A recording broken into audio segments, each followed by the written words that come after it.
guys, spring is here and it's all about the arts at the Chaffee Art Center. And here to talk to us about all the things that are coming up in our art world is my friend, Sherri Bruckheimer-Rooker from Chaffee Art Center. All things Chaffee today. All things Chaffee, and Luigi's here too to decorate our table. We'll see. We'll see how he does. Yeah, I think he'll be fine. He really wanted to be up here, so. Yes. Right? That's what he's gonna come see me. Oh, it's slippery. I know. He's probably sweetheart. gonna be going back and forth. This is gonna be a little disturbing, but yeah. It'll be entertaining. It will be entertaining, and he always makes a nice centerpiece. The reason he really likes Steph is because her and her daughter Catherine bring him treats all the time. Yeah. Catherine likes to make homemade pumpkin type treats and Pumpkin things. peanut butter. Pumpkin peanut butter. He loves them. So when they come in, he's always like, he's like, "Do you have my treats?" And we don't always. Hello? Sometimes we have store-bought treats that he rejects. yeah. But he's known us for a very long time, probably his whole life. Huh, buddy? Not as long as I've known Catherine, and not as long as I've known you. That's true. That is very true. You can't shake us. We're still here. No. And I don't know how long I'll be wandering around today because, my goodness, this place is filled with miniatures. Just lots of little nooks and crannies to look at. I know. It's really fascinating. I don't know, but as long as I've been here, this is the first time that I've been involved in an exhibit for miniatures. It's called A Tiny Point of View, and the idea came about a year and a half ago, just from a talk with someone. You know how things happen, and so then I thought, okay, this is a great idea. Now what? Right. So I don't know how much you know about the Brattleboro Festival of Miniatures, but last year they started around the holidays, the snowy, Christmassy holidays. They did this festival, and it was in the stores, and it was just, from what I've heard, amazing. And I've seen all these pictures, and they're going to do it again this year. So they generously let me borrow some of their, like the Brattleboro General Store, there's the Vermont Deli, there's this beautiful Victorian dollhouse. Yes, it's beautiful. And it was so cool because my dad calls this my dollhouse. The Chaffee Mansion is my dollhouse. Yes. So with this, I got to put all the rooms together, and some of the artists in Brattleboro made furniture, or they made little pieces of artwork and rugs and things like that. So I got to put it all together, and then I also got to create a garden, I did a Victorian garden out front with things that I had here, glass beads and I don't know, all kinds of things. Some mandala so pots that I did. Yeah, it was just like, you just have to kind of stop though, because I could have been doing it for days. Oh, you could just keep going. Oh my gosh. Come up with new ideas. It's so fun. How nice though also for this, for the place of miniatures in Bennington to be able to expand, so that people can get an idea of what they do, and then hopefully maybe some visitors will come their way. That's a nice win-win for them as well. So that's another collaborator is the Dollhouse and Toy Museum of Vermont, and that's in Bennington. Mm-hmm. And so behind me, the bridal piece she put together. Oh, I'm getting Brattleboro and Bennington. Yes. Yeah. So those two areas are yes, and expand. Then behind you, Steph, the little hare rabbits and little cute little scenes came from there. And on the piano out in the foyer, there's gourds that are each is a little scene, and it sort of reminds me of the bayou or something, because they're there's one that I think is supposed to be like a little witchy kind of thing doing a painting, and then there's some of them playing bocce, and it's just really fun, very fun. We also have, from the Dollhouse and Toy Museum in Bennington, we also have these galleries. So they're little boxes that are galleries, and they have miniature paintings, like you were looking at one. An Yes, with impressionistic. impressionist paintings, and Yes, it was so they have- beautiful. yes, It so- reminded me so of actually going to those galleries and Yeah. seeing them. So we have I think 5 of those. So that's fun too. And then a lot of artists that are artist members, they also made tiny art. And then there's people in the community that made tiny art. So we have, oh my gosh, we have little paintings of all kinds of things. Which make Cats. great gifts, by the way. The ones that Yeah. are for sale. Yeah, there's like the folk tiny art ones are cats. reasonably priced, They and are. you can They're make a great gift. Very. Yes. And you know, people always say, I don't know if I have room for another painting. Well, these can go on your Right. windowsill, on your bathroom sink. On your desk. Yeah, on your desk. Yeah.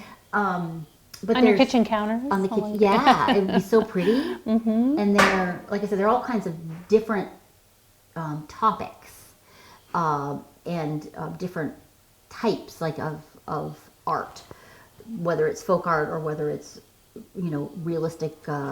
There's these little miniature oil paintings. That's I don't even know how she did it.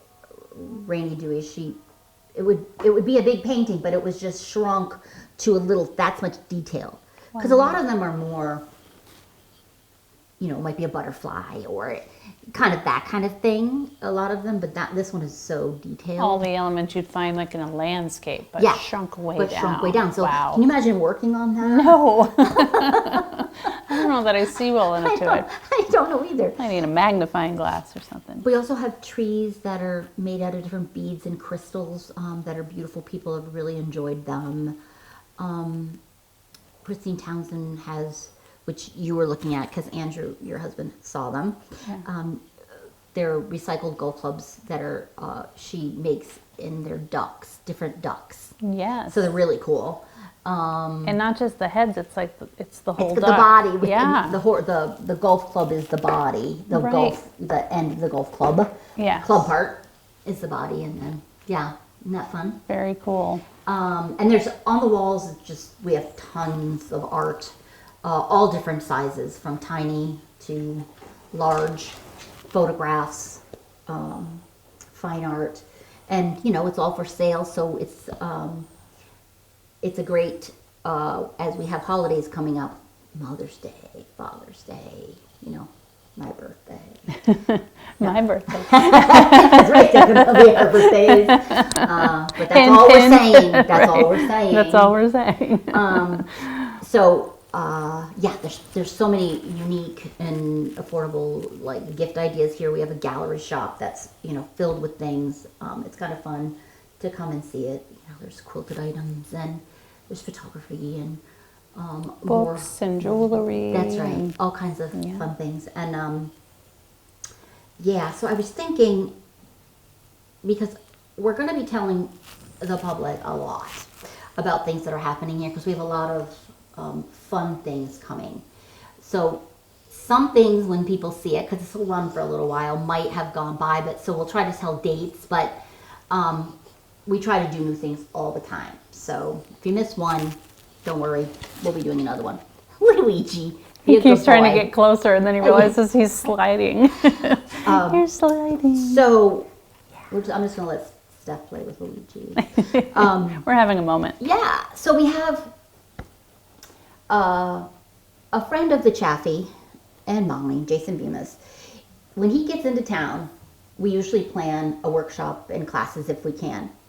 So Jason is and he's awesome. He can do like anything.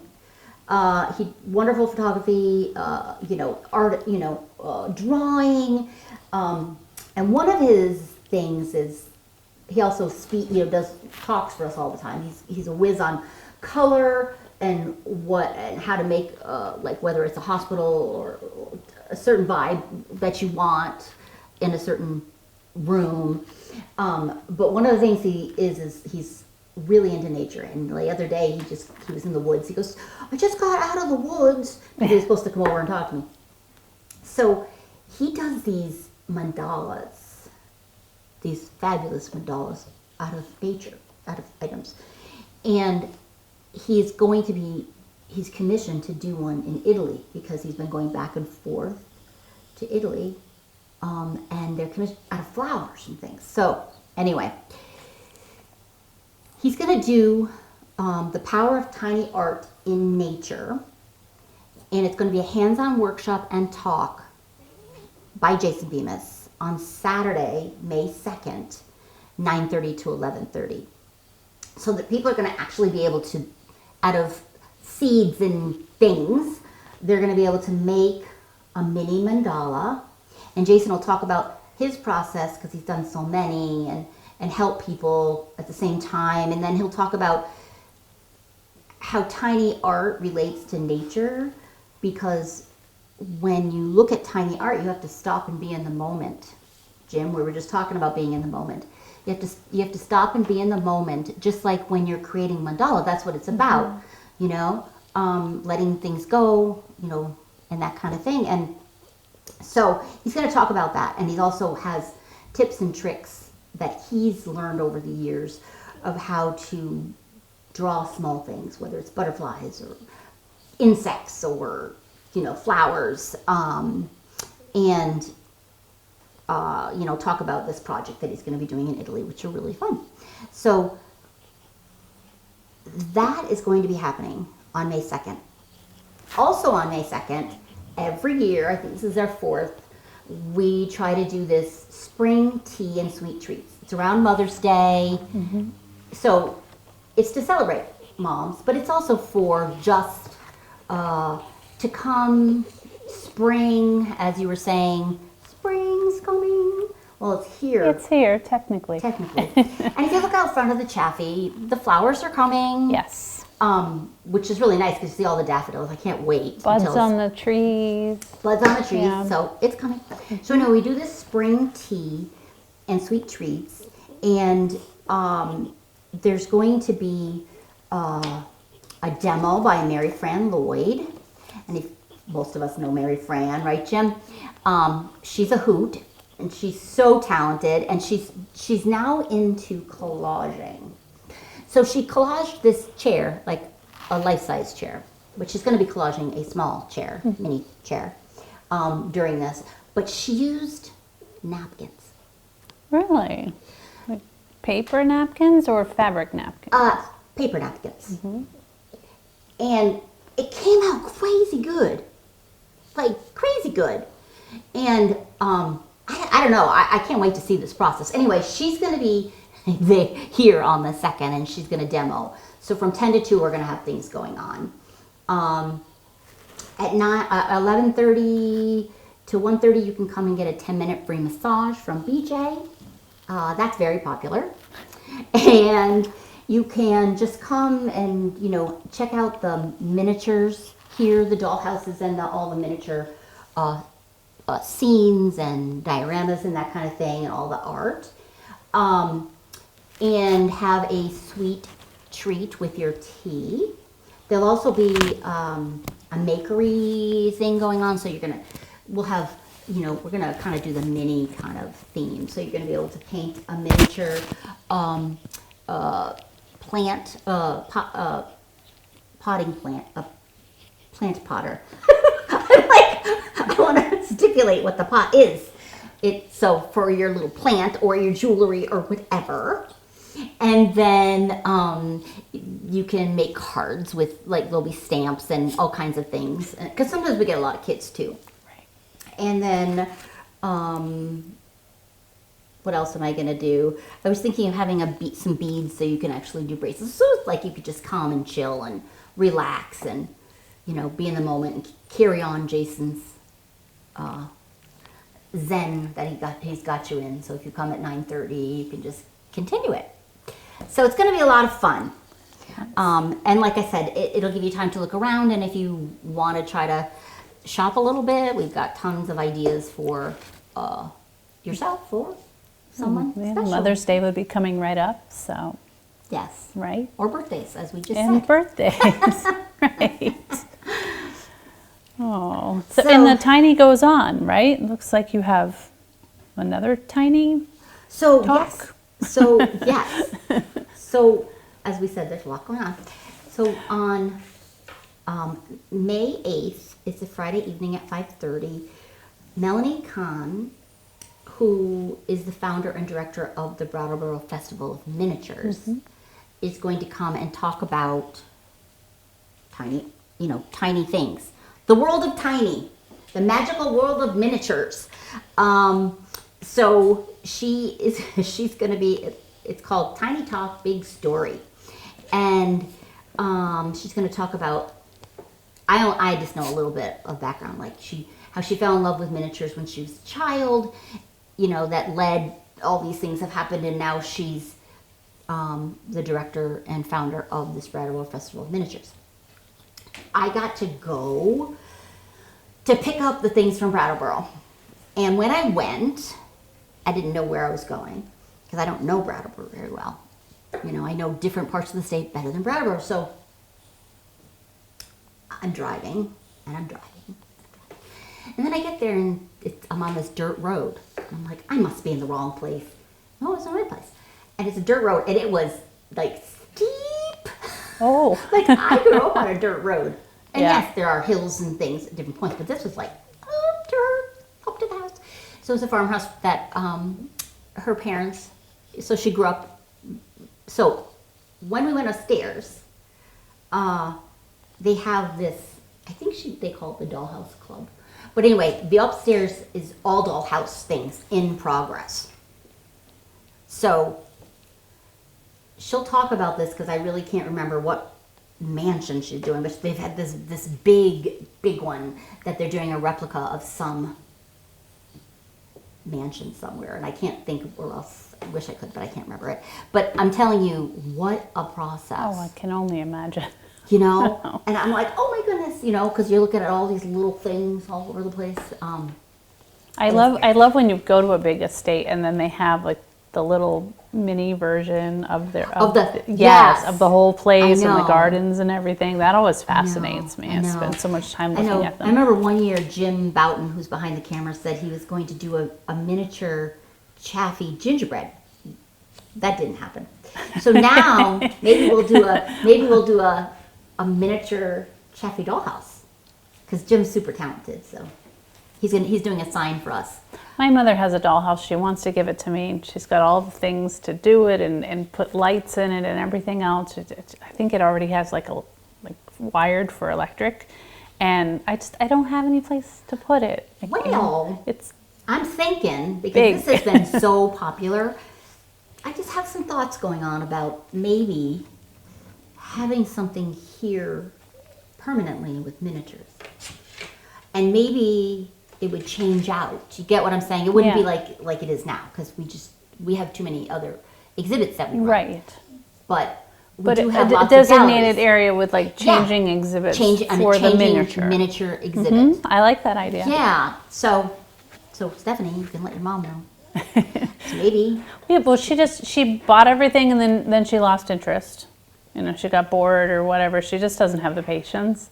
And I don't have the patience. So now she wants me to do it. I'm like, no, I did not buy all these things. Catherine. No, I'm not going to store it. Well, yeah, and then she says maybe Catherine. And Catherine's like, oh, I don't know. So now she's stuck with this dollhouse. Yeah, writing and drawing and writing horses. And horses. And where do we fit it in? Well, just a thought. It's a thought. It's a thought. Yeah, maybe she'll donate it and someone else can have fun with it. Yeah. We'll see. Yeah. But anyway, this talk on May 8th with Melanie Kahn from the Brattleboro Festival of Miniatures is going to be really, it's going to be really fun. It's going to be inspiring. I think people, like I said, this exhibit that we have currently going on, that's on until May 22nd, the traffic has been, we've had a lot of people visit. Yes. Yeah. Oh, I love miniatures. Everybody, a lot of people do. I know. Yeah. I mean, they're so cute, just like puppies and kittens, and right. And I think people of all ages are. You know what I mean? So it's something you bring. It's true. Kids are interested it's in kids it, and it's adults, and it's kind of down at their level in a lot of ways too. Yeah. So they can really look at everything, and then the adults are interested too. It's not like grandparents can bring their grandchildren. What's really fun too is from the Brattleboro Festival of Miniatures. Behind me, Jim, is a dollhouse that is just a it's an in progress dollhouse. So kids can come in, adults do if they want to, and they can move around furniture and things like that. So so That's it's because it's fun. like you can't really touch all the other stuff, but you can touch that one. Right. So that's been popular. People they've really liked, because every time I look at it, it's different. So they've been moving it around, which is kind of fun. Yeah, I have to tell you, even as an adult, it is tempting. Like you want to move things around. Yeah. You want to touch everything. Yeah. I didn't though. I didn't. I know she didn't, But I want to. I know. They're so like I said, they're just so adorable. I mean, and it's very fun. It's kind of addicting because I have little like what are they called on your wall where you have little slats, and I have a lot of little miniatures. Shadow boxes. Yeah, that and one type little of shadow thing. box I have. Well, I have cats and I have dogs. Well, I bought them here because I make the scene, and I have a dog house with a dog, and then I also have by the dog house is a water bowl. I don't know if you saw it, but you'll have to look. Well, the water bowl is like the size of a quarter. Aw. And it was made by Helvie Abitel. Helvie had made it and given it to me. So I put that in there because I like to remember, and Helvie was so talented, and this is such a cute little bowl. So you'll have to come in and look for the little bowl. And she had the patience to do all of those. Oh, did she Little ever? things, I agree. yes. She used to do nature art, which we do have segue into camps. So Helvie used to teach a lot of our camps, and we really miss her. But we have Karen Worcester, and she loves to do nature things as well. And so we have 10 camps so far planned for the summer. Still working on some other ones. But I thought I would just kind of give you examples. Like we have a cartoon camp. We have a nature camp where you make things out of all things nature. We have one that's all about the arts, which you get to, create 3D rooms, you draw, you paint, you do all that kind of stuff. We have musical theater. We've done that every year with Marissa Valent. And they actually perform on Friday, a low play. And it's musical theater, so it's fun. And we have a sculptures in clay, a mosaic. Currently we have a mosaic camp going on today, so if you hear anything in the background, that's what that is for April break. The art of collage and printmaking. We have a recycling camp, a sketch it to draw it camp, and we have a new one that's about it's a story camp. So they're going to be junior reporters at one point, and they're going to be able to do what we want. Hopefully, is they're going to create a newspaper. So they'll have a finished newspaper by the end of their camp. So those are the ones we have right now. It'll be here before you know it. Oh my gosh, they start June 22nd. That week is when they start. We do morning and afternoon camps, so you can combine them to make a full week camp. Or you can just, come for 3 hours in the morning, Monday through Friday, or in the afternoon, Monday through Friday. We have a lot of fun. The campers all come in, sit with Luigi. That's how we gather in the morning. And then same thing happens at lunch. And same thing happens before they leave. He loves it. They He hand feed gets him. lots of attention during that time. He thinks he has to be hand fed all summer.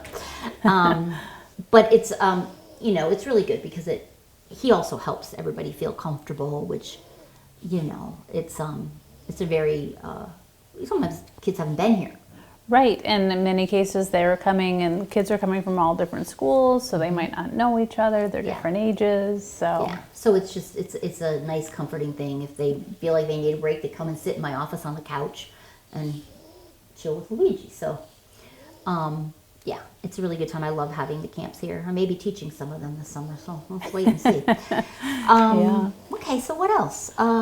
Classes. We have lots of classes here. I don't know if people are aware, but you can look on our website. You can follow us on Facebook or Instagram. You can also look in the Rutland Herald. They're so great because we put it in their calendar. And we have I think 30 or more classes a month. Mm-hmm. Some are free on a weekly basis, which is you can do bone builders twice a week. You can do ukulele group once a week. You can do this artery group, which is artists get together and bring their artwork whatever they're working on, whatever that is. It could be fiber, it can be fine art, can be anything. And they work together on a Friday morning in the same space, and it's very creative, and people love it because they feel that their creativity gets spiked Yes. during that time. Yeah. We do have 2 classes that are here when because Jason's here, they're new. It's drawing, because people ask for drawing, but you have to have a specific instructor for drawing. It's, so Jason's doing the art of drawing tiny, so he's going to teach you how to do tiny drawing. And he said he has these certain methods that he uses that makes it super easy, and he's learned them over the years. So April 30th, so it's coming right up, is one of them. And then on the next week, May 6th, because I thought if people could take one or the other or both. If you take both, there's a little better price point. But the other one's going to be building on drawing tiny, so he's going to work more specifically with everybody about what they are looking to learn. So it's all levels, so you can do it if you're just starting out, or if you're an advanced artist. He is excited and welcomes both. Okay. Gosh, I feel like I've talked so much, haven't I, Stephanie? Oh, there's also a teen. I want to mention the teen. We have a new teen. It's creative, so it's create, but with ART in it. No. So studio. So it's on 2 Saturdays a month on our website from 1 to 3. It's free. I'm trying to encourage teens to come because we have so many rooms here and space, and they come in and they love it. And I just wanted to have a space that they can connect with others and be creative with others. Yes, that's important for So that age group especially. I'm just thinking, I know we're wrapping up. So Art in the Park, applications are out there on our website. So we're accepting people August and October. Can you believe it's our 65th year? And how many do you think I've done so far? I know, it's always to me, it's scary to me because I can't believe this is my 47th and 48th Art in the Park. Holy schmoly, right? Right. That's because we do 2 a year. And I was just going to say, it's twice a year. So, but it's just like, It's kind of like Survivor 50, you think, I was like, I know that I'm not old enough to, I've watched it from the beginning, but then you realize they do Survivor twice a year. It's just like Art in the Park. Yeah, exactly. Not as old as it makes us sound, right? Well, you certainly do have a lot coming and rental up. venue. Yes. Which you know, because we've had Kat's birthday here. Yes, and you can have weddings and bridal showers showers and and, all those birthday kinds of parties, all kinds of wonderful things. Meetings, so we just hope retreats. people come Yes. to the Chaffee Art Center, known as Sunny Gables by the Chaffee family. That's right. And maybe by the time you come, it will be Sunny Gables, and spring really will be here. But it was fun to talk with you. Yeah, as you always. too. We get to catch up at the Chaffee during the show. And we'll see you next time when it's all about the arts.